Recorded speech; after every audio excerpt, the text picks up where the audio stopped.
दोस्तों, आज की मूवी का नाम है लिफ्ट, जो कि हाल ही में रिलीज हुई है। इसमें हमें एक ऐसी चोरी दिखाई गई है जिसे जमीन पर नहीं बल्कि आसमान में किया गया है। इस चोरी में चोरों का साथ पुलिस भी दे रही थी। अब इसके पीछे की क्या वजह है, ये तो आपको ये वीडियो देखकर पता चलेगा। इन चोरों के साथ आपको मनी हीस्ट वेब सीरीज का एक जाना पहचाना किरदार भी देखने को मिलेगा, और अगर आप उसे पहचान पाए तो कमेंट में उसका नाम जरूर बताना। तो बिना समय गवाए कहानी शुरू करते हैं। ये एक ऑक्शन हाउस है जहां कीमती चीजों की नीलामी होने वाली है। इसमें एक चोरी को अंजाम देने के लिए साइरस नाम का एक मशहूर चोर आया हुआ है। ये नीलामी हो रही है वेनिस शहर में, जिसमें बहुत पैसे वाले लोग शामिल होते हैं। इस नीलामी पर कैमरों की हेल्प से पुलिस ने भी नजर बनाई हुई थी। यहाँ हम इंटरपोल ऑफिसर एबी को देखते हैं, जो इस नीलामी में साइरस को देखकर उस पर नजर बनाए रखने को कहती है। दरअसल एबी एक बार साइरस को पकड़ने के लिए मिशन पर गई थी, लेकिन साइरस उसे चकमा देकर भाग गया था। दोस्तों, इस नीलामी की लाइव स्ट्रीमिंग लंदन में हो रही थी, यानी वेनिस के साथ साथ लंदन में भी कई लोग इस नीलामी में शामिल होते हैं। सबसे पहले एक पेंटिंग की बोली लगाई जाती है और उस पेंटिंग को साइरस 2 करोड़ रुपए में खरीद लेता है। फिर साइरस मैग्नस नाम के एक शख्स की तरफ देखता है, जो साइरस की ही टीम में था। दरअसल इस पेंटिंग को पहले ही मैग्नस ने चुराकर ब्लैक मार्केट में 2 करोड़ रुपए में बेच दिया था, यानी कि जिस कीमत पर साइरस ने इसे खरीदा था। पेंटिंग के बाद अगला आइटम एक तरह का टेक गैजेट था, जिसको एनेट नाम के एक आदमी ने डिजाइन किया था। ये गैजेट एक तरह का मास्क था, जिसमें करीब 482 छोटे छोटे कैमरे लगे हुए थे। ये लाइव मोशन को डिटेक्ट करके डिजिटल आर्ट तैयार कर देता है, जिसको सब NFT के नाम से जानते हैं। अब इस प्रोडक्ट की बोली लगना शुरू हो जाती है, और इस बार भी ज्यादा बोली लगाकर साइरस इसे खरीद लेता है। फिर साइरस कोड वर्ड में लिफ्ट बोलता है, और उसके इतना बोलते ही एक लड़की बटन दबाती है और वहाँ की लाइट चली जाती है। तभी वहाँ एक धमाका होता है, जिसके कारण वहाँ भगदड़ मच जाती है। दोस्तों, इस मूवी में साइरस लिफ्ट शब्द का इस्तेमाल चोरी शुरू करने के सिग्नल के तौर पर करता है, यानी कि उसके लिफ्ट बोलते ही चोरी का कार्यक्रम शुरू कर दिया जाता है। इस चीज का फायदा उठाकर साइरस एनेट को कहता है कि आप मेरे साथ मेरे प्राइवेट यार्ड पर चलो, वहाँ मैं आपको इसकी पेमेंट दे दूंगा। एनेट उसकी बात मानकर साइरस के साथ चला जाता है। ये देखकर एबी समझ जाती है कि साइरस का कुछ तो प्लान है। अब एबी के कहने पर सभी साइरस के पीछे लग जाते हैं। फिर स्पीड बोट में बैठकर साइरस और उसके साथी पुलिस को चकमा देकर निकल जाते हैं। और ऐसा हो पाया साइरस की दोस्त मिसुन के कारण, जिसने पानी के बीच बैरियर को खड़ा करके पुलिस को रोक दिया था। और इस तरह से साइरस और उसकी टीम एनेट को लेकर अपनी यार्ड तक पहुंच जाते हैं। फिर हमें साइरस की टीम दिखाई जाती है, जिसमें शामिल थे खुद मास्टरमाइंड साइरस, और उनके साथी थे हैकर मिसुन, पायलट कैमिला, दुनिया की कोई भी तिजोरी तोड़ने में माहिर मैग्नस, इंजीनियर लुक और डेंटन। वो मैसुन ही थी जिसकी वजह से नीलामी में भगदड़ मची थी। फिर साइरस एनेट के अकाउंट में 2 करोड़ रुपए ट्रांसफर कर देता है, और उसके बाद ये लोग खूब पार्टी करते हैं। एबी इन लोगों को तो नहीं पकड़ पाई थी, लेकिन उसने डेंटन को पकड़ लिया था। फिर वो डेंटन से साइरस के बारे में पूछती है। डेंटन उसे कुछ नहीं बताता।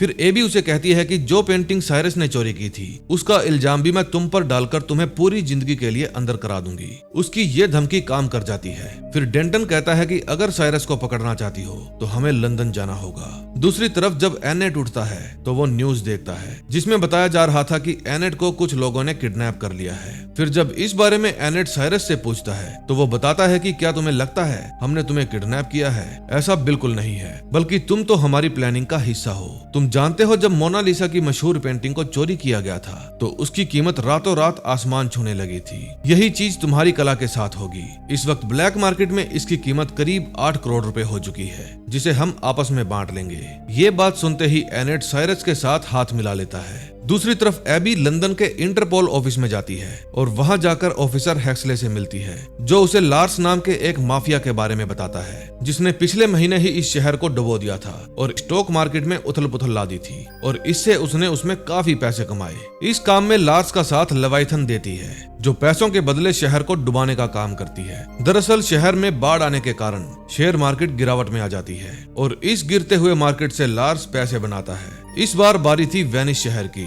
इस बार लेवाइथन लार्स से ढेर सारे सोने के बदले ये काम करने वाली थी, जिसमें उसका और लार्स दोनों का ही फायदा था, क्योंकि पिछली बार की ही तरह लार्स इस बार भी शेयर मार्केट से खूब पैसे छापने वाला था। तभी हक्सले कहता है कि मेरा एक खबरी लार्स के आदमियों में शामिल है, उसकी हेल्प से मुझे ये पता चल जाएगा कि लार्स के लोग सोना ले जाकर किस जगह पर लेवाइथन को डिलीवरी देने वाले हैं। पुलिस लार्स के उस सोने को पकड़ना चाहती थी, वो भी बिना लार्स और उसके आदमियों को भनक लगे। लेकिन ये चोरी कैसे करनी है ये सिर्फ एक ही चोर जानता है और वो है साइरस। इसलिए मैं चाहता हूँ कि तुम साइरस को इस सोने की चोरी करने के लिए राजी करो। तुम दोनों के बीच का रिश्ता पुराना है, वो तुम्हारी बात जरूर मानेगा। साइरस का नाम सुनते ही एबी साफ साफ इनकार कर देती है और कहती है कि साइरस इतना बेवकूफ नहीं है, वो लार्स जैसे माफिया का सोना चुरा कर उससे दुश्मनी नहीं लेगा। लार्स कितना खतरनाक है ये सब जानते हैं। फिर हक्सले एबी को कहता है कि अगर हमने लार्स को नहीं पकड़ा तो वो अपने फायदे के लिए बाढ़ लाकर कई लोगों की जान ले लेगा। ये सुनकर एबी ये काम करने के लिए तैयार हो जाती है। फिर वो डेंटन की हेल्प से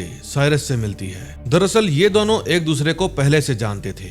एक बार जब साइरस किसी चोरी के मिशन पर था तब एबी उसे रंगे हाथों पकड़ना चाहती थी, इसलिए वो साइरस से अपनी नकली पहचान बताकर मिली और उनका रिलेशन करीब 7 दिनों तक चला। लेकिन साइरस एबी को चकमा देकर चोरी करके निकल गया था। तब से ही एबी का सपना साइरस को पकड़ने का है। फिलहाल एबी साइरस को अपना यहाँ आने का असली मकसद बताती है और साइरस उसका काम करने के लिए तैयार हो जाता है। लेकिन उसे लार्स का भी डर था क्योंकि वो बहुत खतरनाक आदमी था। उसे डर था कि अगर इंटरपोल ने अपने कदम वापस ले लिए तो वो और उसके दोस्त फंस जाएंगे।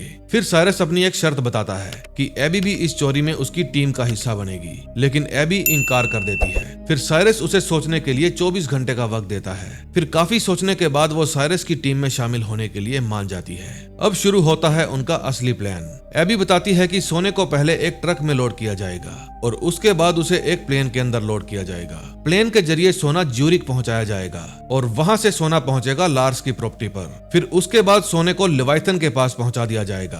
अब प्लान ये था कि सोने को गोडाउन से लेकर प्लेन में शिफ्ट करने तक बीच रास्ते में ही चुराया जाना था। अब इतने कम समय में इतना सारा सोना चुरा पाना नामुमकिन था। फिर साइरस कहता है कि हम इस चोरी को प्लेन में ही अंजाम देंगे और इस काम के लिए हमें उस प्लेन की तरह ही दिखने वाला एक और प्लेन चाहिए। अब मैसून बिल्कुल सेम उसी के जैसा प्लेन ढूंढने में लग जाती है और उसे पता चलता है कि जिस प्लेन की साइरस मांग कर रहा है बिल्कुल सेम वैसा ही एक प्राइवेट प्लेन मौजूद है। फिर ये लोग उस प्लेन के मालिक से मिलने जाते हैं जो इस काम के लिए अपना प्लेन देने से इनकार कर देता है। फिर एबी उस आदमी को धमकाती है कि मैं इंटरपोल से हूँ, अगर मैं चाहूँ तो तुम्हारे इस प्लेन की वजह से तुम्हें गिरफ्तार भी कर सकती हूँ क्योंकि तुमने इसमें जिस तरह की चीजें लगाई है वो यहाँ पर गैर कानूनी है। इस प्लेन में एक बड़ी सी एलईडी होती है जिसमें बहुत सारे अलग अलग फीचर्स भी होते हैं। एबी की धमकी से वो आदमी डर जाता है और प्लेन देने को राजी हो जाता है। फिर ये लोग प्लेन में कुछ बदलाव करते हैं जिसके कारण ये प्लेन रडार से बच जाएगा।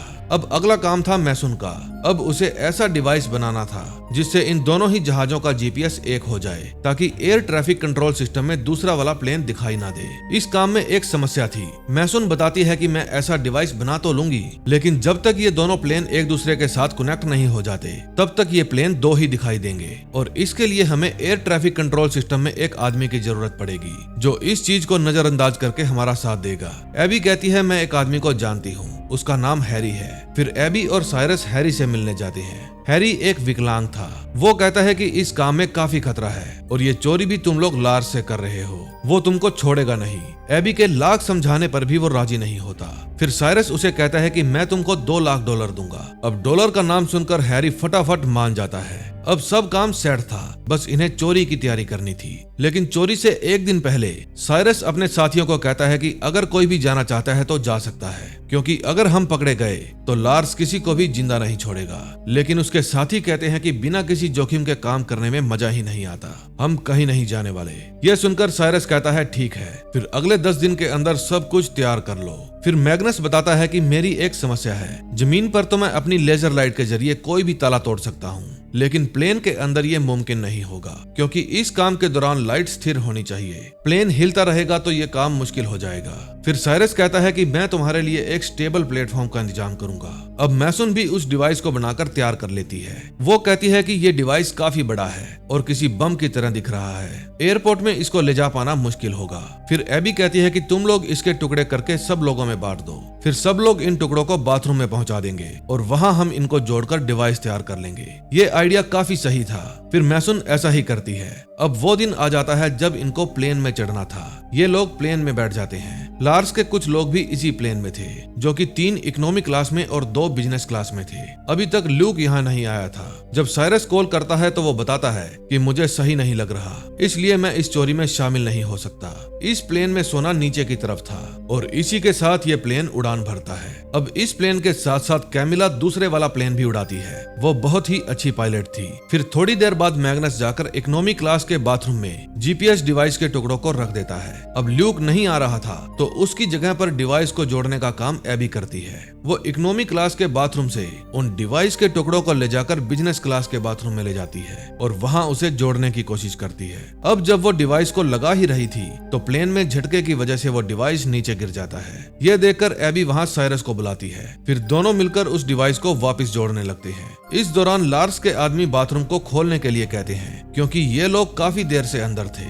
फिर एबी रोमांटिक आवाजें निकालने लग जाती है और इन लोगों को लगता है कि अंदर टपाटप चल रहा है। फिलहाल साइरस जल्दी से डिवाइस को जोड़ने के बाद उसको सही जगह पर लगा देता है और फिर एबी के साथ बाहर आ जाता है। दूसरी तरफ कैमिला प्लेन को सोने वाले प्लेन के करीब लेकर आती है और इस कारण हैरी के एयर कंट्रोल सिस्टम में 2 प्लेन दिखने लग जाते हैं। ये सब उसकी एक सहकर्मी देख लेती है। फिर हैरी इसको ग्लिच बताता है। हैरी जब अपनी साथी को बातों में लगाए हुए था तब तक मैसून डिवाइस को एक्टिवेट करके प्लेन के जीपीएस सिस्टम को 1 कर देती है। इससे हैरी के सिस्टम में दोबारा से एक प्लेन शो होने लगता है। फिर उसकी साथी भी इसे ग्लिच समझकर वहां से चली जाती है। फिर कैमिला अपने प्लेन को ज्यूरिक की तरफ मोड़ लेती है क्योंकि हैरी ने पायलट से संपर्क करके उन्हें पास के ही एक एयरपोर्ट पर लैंड करने के लिए बोला था। वो पायलट को कहता है कि आगे मौसम खराब होने की वजह से काफी ज्यादा झटके लगेंगे। मुझे पता है मैं जहां पर आपको लैंड कराने के लिए बोल रहा हूं वहां पर प्लेन को लैंड कराने में खतरा है, पर मुझे आप पर विश्वास है कि आप ये काम अच्छे से कर लेंगे।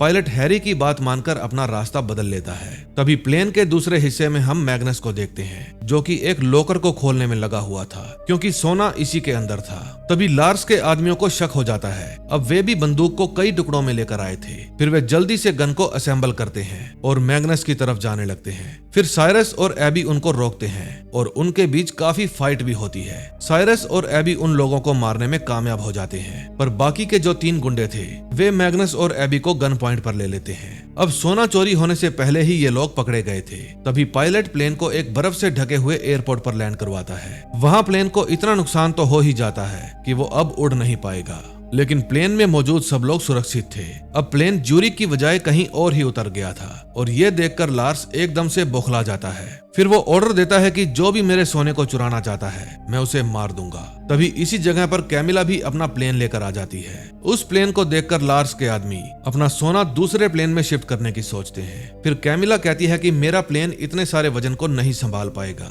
लेकिन लार्स के आदमी कहाँ मानने वाले थे। वो सारा सोना दूसरे प्लेन में शिफ्ट कर देते हैं और उसके साथ साथ एबी, मैग्नस, मैसून और साइरस को भी उस प्लेन में बिठाते हैं। कैमिला प्लेन को उड़ाते समय जानबूझकर प्लेन को एक तरफ झुका रही थी। वो कहती है कि सोने के वजन से प्लेन का संतुलन बिगड़ रहा है, जबकि ये उसने इसलिए किया था ताकि जो परत उसने प्लेन को रडार से बचाने के लिए चढ़ाई थी वो उतर जाए और उनका प्लेन रडार में दिखने लग जाए। जैसा कैमिला ने सोचा था ठीक वैसा ही होता है। फिर हेक्सले ये जानते हुए भी कि इस प्लेन में एबी मौजूद है, इस प्लेन को मार गिराने का ऑर्डर देता है। वो कहता है कि ये एक आतंकवादी विमान है। फिर वायुसेना कैमिला को प्लेन लैंड कराने के लिए कहती है, नहीं तो वे उस पर हमला कर देंगे।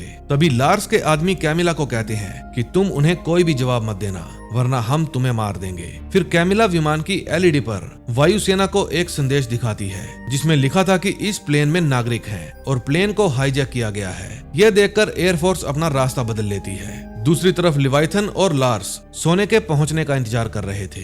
फिर प्लेन के अंदर साइरस और एबी अचानक से हमला कर 2 और लोगों को मार गिराते हैं, लेकिन लार्स का आखिरी गुंडा कैमिला को घायल कर देता है और इस कारण वो प्लेन को अच्छे से नहीं उड़ा पाती। फिर एबी और साइरस उस आखिरी गुंडे को भी मार देते हैं और उसके बाद वे प्लेन को संभालते हैं। फिर किसी तरह ये प्लेन को लार्स की प्रॉपर्टी पर लैंड करवाते हैं। वहां पहुंचते ही लार्स के आदमी उनको पकड़ लेते हैं। प्लेन पर जिसने कैमिला को घायल किया था वो गुंडा मरा नहीं, जिंदा था। वो लार्स को बताता है कि इनमें से कोई एक इंटरपोल से है। फिर ये सुनकर लेविथन लार्स को कहती है कि इस काम में इंटरपोल शामिल हो गई है, इसलिए मुझे तुमसे कोई सौदा नहीं करना। इतना कहकर वो जाने लगती है, लेकिन लार्स लेविथन को गोली मार देता है। फिर वो पूछता है कि तुम में से कौन है जो इंटरपोल से है। साइरस झूठ बोल देता है कि मैं हूँ इंटरपोल ऑफिसर। वो एबी की जान बचाना चाहता था। अब लार्स उसे गोली मारने ही वाला था, तभी वहाँ पुलिस और हक्सले आ जाता है। उनको देखकर लार्स झूठ बोल देता है कि ये लोग मेरी प्रॉपर्टी पर इस सोने की डील कर रहे थे। मेरा इन सबसे कोई लेना देना नहीं है। इनको जल्दी से यहाँ से ले जाओ और मेरी प्रॉपर्टी खाली करो। साइरस ने पहले ही इस प्लेन को एनेट के डिवाइस की सिक्योरिटी से लैस कर दिया था। इस प्लेन में उसने कई सारे छोटे छोटे कैमरे लगाए थे।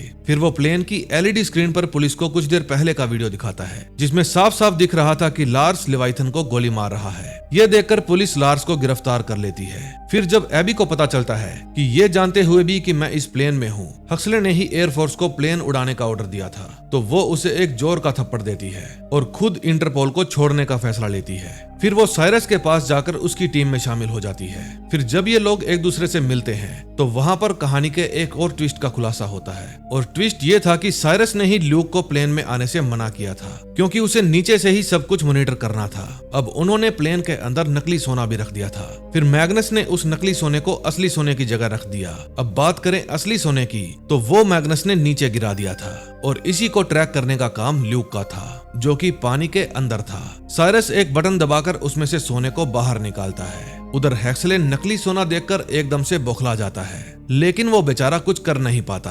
फिर एबी भी साइरस के दिमाग की दाद देती है, और इसी के साथ इस मूवी का एंड हो जाता है। दोस्तों, अगर आपको ये मूवी अच्छी लगी हो तो प्लीज वीडियो को लाइक करके चैनल को सब्सक्राइब कर देना। दोस्तों, मूवी स्टॉक मूवी ज्ञान का ही दूसरा चैनल है, और अगर आपने अभी तक इसको सब्सक्राइब नहीं किया तो प्लीज कर लीजिए। यहाँ पर आपको बेहतरीन मूवी देखने को मिलेगी। तो मिलते हैं नए दिन नई वीडियो के साथ। Till then, bye bye.